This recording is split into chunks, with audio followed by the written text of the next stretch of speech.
Alors ça y est, est-ce que les fans de l'iPad ont eu le temps de digérer la sortie d'iPadOS 15 ? Je vous taquine, je sais que je me suis fait quelques ennemis en disant que je ne considère pas pertinent de transformer l'iPad en une sorte de Mac tactile, voire même carrément de porter macOS dessus, mais je comprends le raisonnement qu'il y a derrière. Je vous l'accorde, on a le droit de grogner, et oui, comme tout le monde, j'aurais apprécié de voir débarquer des logiciels professionnels adaptés à l'interface tactile de l'iPad avec iPadOS 15 et avec les iPad Pro M1, mais on n'y a pas eu droit. Mais bon, aujourd'hui j'aimerais qu'on prenne plutôt le temps d'être positif et de célébrer ce que l'iPad est d'ores et déjà, à savoir la plateforme d'informatique personnelle ultime. Vous regardez Nightech, c'est Thomas, et aujourd'hui je vous montre comment j'utilise mon iPad Pro M1 au quotidien.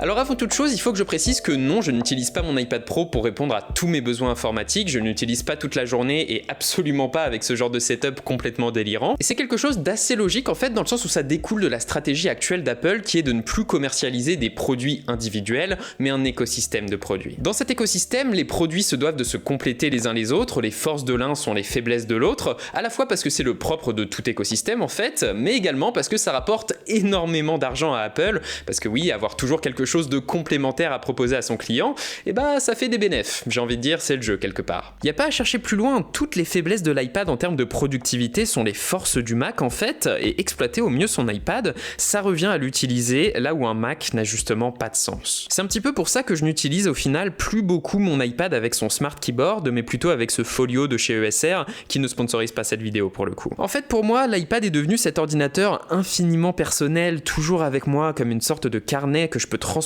et utiliser partout dans toutes les situations, d'où ma préférence pour le modèle de 11 pouces personnellement. Avec l'iPad, ma journée commence en général juste après m'être préparé un café, et oui, j'utilise toujours la tasse à 130 € que je vous avais présentée dans ma vidéo setup. Arrêtez de vous moquer de moi s'il vous plaît, j'ai l'impression que vous l'avez assez fait. Je me lève en général tôt le matin, histoire d'avoir le temps de regarder 1 ou 2 épisodes de ma série du moment, et surtout histoire d'avoir le temps de faire ma petite veille informationnelle, que ce soit sur la technologie ou sur les news généralistes. Niveau divertissement, je suis plutôt American Dad et Ted Lasso en ce moment d'ailleurs. Bien que l'iPad soit génial pour consulter du contenu avec son superbe écran et ses 4 haut-parleurs du feu de Dieu, je vais plutôt utiliser mon Apple TV en général, et ça tombe bien, mon iPad est toujours à un swipe vers le centre de contrôle d'allumer et de commander mon Apple TV. C'est super, c'est simple, c'est instantané, et ça me permet de gérer la lecture sans me demander où j'ai perdu ma télécommande pour la énième fois. D'ailleurs, hors centre de contrôle, j'ai pu profiter d'iPadOS 15 pour revoir la disposition de mon écran d'accueil sur l'iPad. Je trouve qu'iPadOS 14 avait quand même un côté un petit peu mieux organisé avec sa barre de widgets fixe plutôt que d'avoir des widgets un petit peu partout, mais au moins ici on a droit à davantage de personnalisation, donc à voir ce que vous préférez. Et puis bien sûr, l'apport du tiroir d'applications identique à celui de l'iPhone est indéniable. Ça évite d'accumuler toutes ces applications sur l'écran principal de l'iPad, et personnellement j'ai pu apporter un petit peu d'ordre avec ça. Ça fait plaisir. Bref, une fois bien réveillé, c'est le moment de commencer à travailler, jamais très joyeux comme moment. On lance gentiment une playlist d'Apple Music et on profite de l'audio spatial et de l'interface franchement propre du service sur l'iPad. Spotify a toujours beaucoup d'avantages, mais c'est quand même dingue de voir la progression qu'a connue Apple Music ces derniers temps, et je vous conseille le service. Alors, déjà niveau professionnel, l'iPad Pro est super cool pour les meetings. Sur Google Meet, la caméra avant avec la fonction Center Stage qui vous suit dans la pièce est toujours assez marrante à utiliser, mais au final, pas si utile que ça, je trouve. Et en présentiel, l'iPad et la prise de notes manuscrite au pencil permettent de retenir des choses sans se couper de la réunion, c'est donc pratique. C'est d'ailleurs là que les notes rapides d'iPadOS 15 apportent beaucoup, ce sont des sortes de post-it numériques qui sont toujours disponibles en un swipe et directement dans l'application Notes, franchement sympa. En fait, là où l'iPad est assez particulier dans mon travail, c'est que c'en est assez rarement le support au final, c'est plutôt une sorte d'assistant organisationnel que d'outil de production. Que ce soit pour Nightech ou pour mon travail chez WeThings, l'iPad va me servir de centre organisationnel, principalement via l'application Notion. Pour ceux qui ne connaissent pas, Notion c'est en fait une application qui a pour vocation de concentrer toute la partie organisation des différentes équipes d'une entreprise. C'est donc là qu'on retrouve tous les briefs des projets, les comptes rendus des meetings, les to-do list, les présentations, bref tout le bordel habituellement disséminé dans les Google Drive de tout le monde. Notion vient le centraliser et permet à tout le monde de consulter tout ça dans l'entreprise. Le truc un petit peu marrant là-dedans, c'est que du coup ça devient l'outil parfait pour stalker le travail des autres équipes. Je m'y balade souvent sur iPad, sur le Notion de WeThings, mais bon, je peux pas vous partager ça, c'est confidentiel. confidentiel, désolé les gars. Personnellement, j'ai donc toujours ma to-do list de WeThings ou de Nighttech qui est ouverte sur mon iPad et je peux également en profiter pour consulter les briefs ou les réflexions que j'ai autour de mes différents projets, que ce soit au stade de la conceptualisation où je vais faire un espèce de brouillon sur Notion, ou que ce soit à un stade plus avancé où là du coup je serai en train d'organiser mes prises de vue directement sur l'application. Là où l'iPad est vraiment cool pour cet usage, c'est que le fait d'avoir des interactions naturelles avec, que ce soit avec le doigt ou avec le stylet, ça permet d'éviter de cadrer sa réflexion avec un outil et ça permet au flot d'idées de circuler comme ça très naturellement. Je pense qu'Apple a bien conscience de la force qu'ont ces interactions naturelles avec l'iPad et c'est d'ailleurs bien pour ça qu'il le destine toujours à un usage plutôt créatif et récréatif que productif. Les symptômes de ça sont assez faciles à observer. Apple n'a pas porté Final Cut sur iPad, il a porté iMovie, et Apple n'a pas porté Xcode sur l'iPad, il a porté Swift Playground. Ça paraît logique. Bref, l'iPad c'est pour les créatifs en herbe, pas pour les producteurs de ce monde. Et justement, c'est pour ça que j'apprécie autant l'iPad au final. La liberté accordée par ce format est vraiment exacerbée sous iPadOS 15 grâce à la refonte du multitâche qui a eu lieu cette année. Cette refonte est incroyable à mon sens. Plutôt que de chercher simplement à porter le multitâche qu'on connaît sur ordinateur, Apple a su en créer un parfaitement adapté à l'interface de l'iPad. Il n'a jamais été aussi facile d'avoir une fenêtre Pages ou Notes d'un côté et une page Safari de l'autre. Le fait d'ouvrir deux applications côte à côte est devenu évident enfin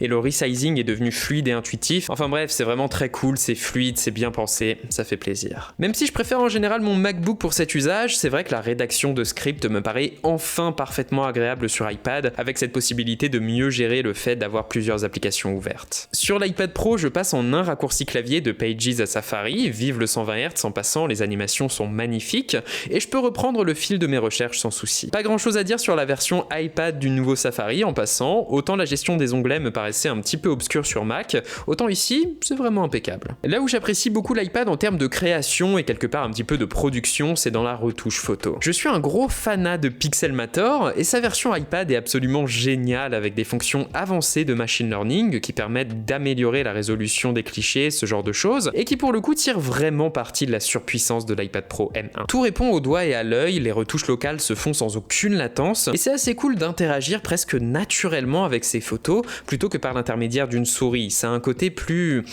intime, plus personnel quelque part. A l'inverse, je vous avoue que je ne cherche plus vraiment à me servir de l'iPad pour créer mes miniatures, je vais peut-être en réaliser le brouillon sur iPad avec le pencil, mais encore une fois, ce genre d'usage productif, c'est plutôt sur MacBook, quand bien même je le fais aussi sur Pixelmator. Et bien sûr, que serait l'iPad sans Procreate? Je sais, vous l'attendiez, mais vraiment, je sais absolument pas dessiner, même si ma vie était en jeu, mais les guides de ce logiciel m'ont quand même donné goût au fait de créer des petits fonds d'écran et des dessins avec le pencil. Enfin bref, si vous savez dessiner, ne serait-ce qu'un tout petit peu, vous devez d'avoir Procreate, et encore une fois, je tiens à saluer cette capacité qu'a l'iPad à faire surgir le potentiel créatif d'à peu près n'importe qui. C'est quand même assez beau quelque part. Bref, une fois mon travail pour Nighttech et WeThings passé, ce qui me prend en général une bonne partie de la journée, mon iPad et moi-même on peut repasser en mode chill. Après le travail, je fais en général une petite séance de sport histoire de me couper du travail même si j'ai toujours la flemme, et là soit je vais faire du running, soit je vais faire du vélo d'appartement. Et justement, comme le vélo c'est pas forcément très drôle, l'iPad va en général me servir de support pour regarder des vidéos YouTube ou une série Netflix. C'est vraiment la façon la plus feignante de se remettre en forme et je peux que vous la conseiller quelque part.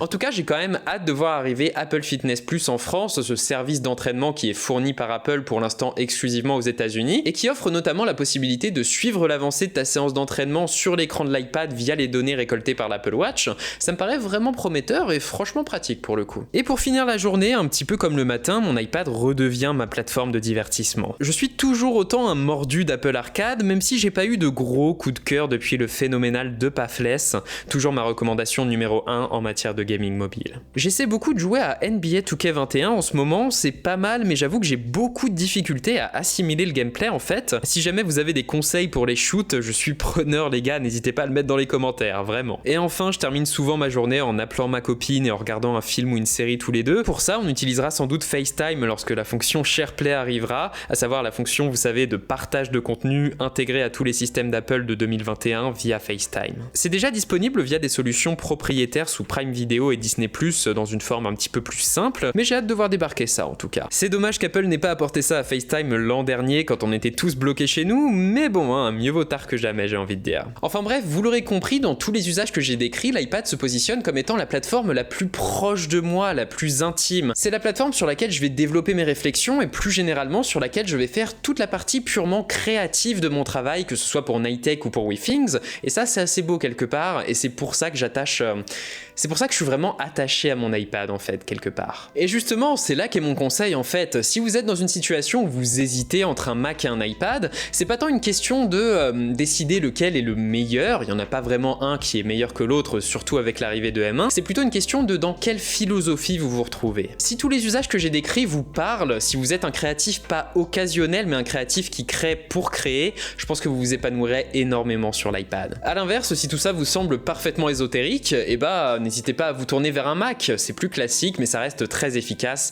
et super agréable au quotidien également, on va pas se mentir. Bref, c'est à peu près tout ce que j'avais à vous dire cette fois les gens, c'était Nightech, c'était Thomas, j'espère que cette vidéo vous aura plu, qu'elle vous aura éventuellement aidé, et si c'est le cas comme d'habitude, vous savez quoi faire, le j'aime, le commentaire, l'abonnement et le partage, c'est ce qui fait grandir notre toute petite chaîne et c'est grâce à vous que ça continue et je vous en remercie. Et moi je vous dis à la prochaine les gens tout simplement, à la semaine prochaine. Allez, salut.